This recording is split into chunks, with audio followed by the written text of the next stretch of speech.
Täna proovime teha ristsõna 5. klassile õpitud geomeetriliste kujundite põhjal. Keskkonnaks olen valinud puzzlemaker.discovereducation.com.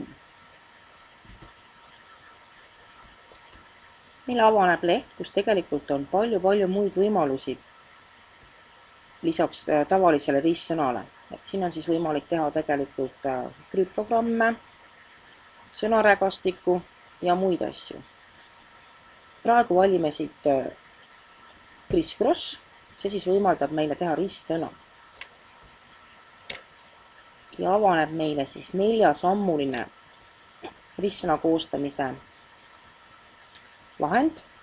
See esimene samm on siis nüüd see koht, kuhu ma peaksin sisestama oma ristsõna pealkirja. Trükin siis siia lihtsalt geomeetrilised kujundid.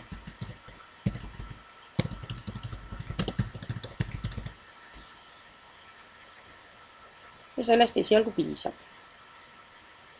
Teise sammuna küsitakse minult ruutude arvu ristsõnas. Selle me võime praegu samaks jätta. Esimene number näitab siis laiust ja teine number näitab kõrgust. Vajaduse korral loomulikult saab neid muuta. Kolmanda sammuna küsitakse ühe ruudu suurust. Standardsuuruseks on siin öeldud, et see 30 on sobiv. Ma siis ka praegu hetkel muutma ei hakka, et jätan selle samaks.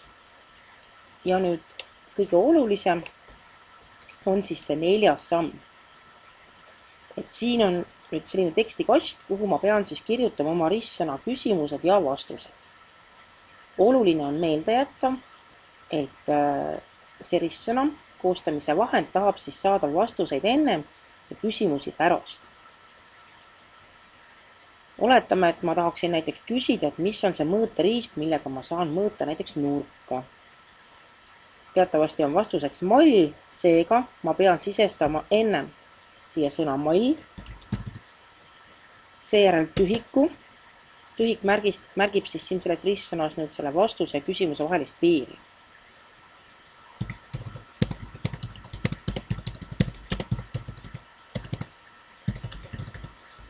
Ja vastuseks kirjutan siis mõõteriist nurga mõõtmiseks. Seejärel vajutan enterit ja saan minna juba järgmise küsimuse juurde.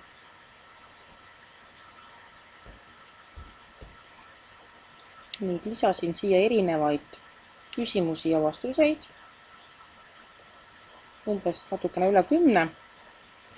Ja juhin tähelepanu ka veel sellele, et kui ma tahan ristsõnast saada sellist vastust, mis koosneb 2 sõnast, siis tegelikult 2 sõnast koosnevale vastusele ei tohi jätta vahele tühikut.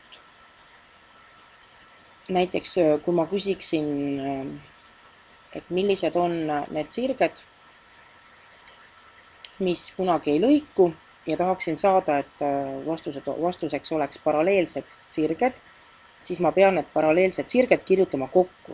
Sellepärast, et selle keskkonna jaoks on tühik siis tõepoolest see, mis eristab nüüd küsimuse vastusest. Et seda peab lihtsalt meelde jätma. Ja nüüd on siis võimalik vaadata, et milline see minu poolt loodud ristsõna välja näeb. Selleks ma vajutan nuppu Create my puzzle ja näen, et praegu mulle pakutakse siis välja selline ristsõna, mis on koostatud minu poolt pakutud nendest mõistetest. Nüüd üks hea omadus on veel sellel keskkonnal, et kui mulle mingil põhjusel see ristsõna kuju või küsimuste järjekord või mis iganes ei sobi, siis on võimalik tekitada nendest samadest küsimustest ka mingisugune muu kujuga ristsõna. Selleks lihtsalt klikin uuesti sellel nupul Create my puzzle. Ja nüüd tuleb teistsuguse kujuga ristsõna, et neid kuju muutmiseks on siis võimalik tõepoolest ainult üks väike nupuvajutus ja ma saan nendega tekitada mitu erinevat ristsõna. Ma valin siis ühe välja, mis tunduks mulle selline sobivam. Võtan praegu selle, mis mul esimene oli. Ja et õpilasel oleks seda mugav lahendada, siis tekitan sellest ristsõnast kiiresti ühe töölehe. Selleks ma märgistan minu jaoks vajaliku informatsiooni ära.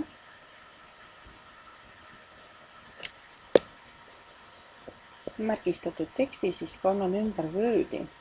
Nüüd valisin siin paigutuse ka horisontaalse. Vaatame, kuidas ta meil siin välja nägema hakkab.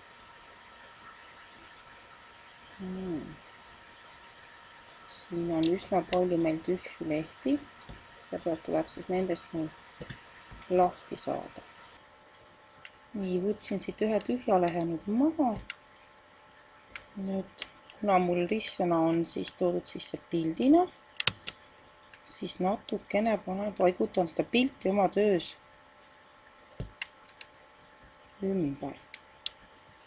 Nii, nüüd on mul ilusasti kõik see ühel lehel. Võib-olla oleks lihtsam vaadata, kui mul oleks see ristsõna paremal ja tekst vasakul. Nii, nüüd lähme teksti juurde. Pealkirja teeme kindlasti veidikene väiksemaks. Ja muudame ära ka selle küsimuste teksti osa. Nüüd on meile jäänud siia sisse ingliskeelsed sõnad across ja down. Need on siis võimalik asendada eestikeelsete väljenditega. Kirjutame siis siia paremale. Teeme ka tumedamaks, et siis on natukene parem eristada. Ja down asemele kirjutame siis alla. Ja selle samamoodi teeme siis tumedaks. Ja natukene eristame ka, et selle osa, mis siis läheb paremale, selle osa, mis siis läheb alla. Kindlasti on mõistlik üle kontrollida, et ei oleks kusagil trükivigu ja et kõik siin toodu on ka siis õige. Ja nagu näha, et minu esimene küsimus tegelikult oli siis nurga mõõtmiseks vajalik mõõteriist. Ja see hoopis ei ole siis mitte esimene küsimus, vaid on siin 12. Nii et see programm ise muudab siis küsimuste järjestust. Et õpilasel oleks lihtsam jälgida, siis on võib-olla ka kasulik natukene muuta lõigu vahesid, et lisame siia pärast lõiku 6-punktise vahe.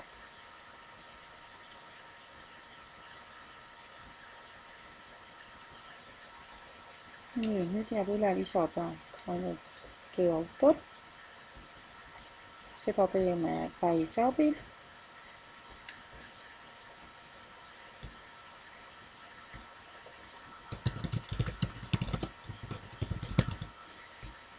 Nii, vaatame oma tööd. Ja kui tundub korras olevat, siis jõudu uute ristsõnade koostamisel ja ka lahendamisel.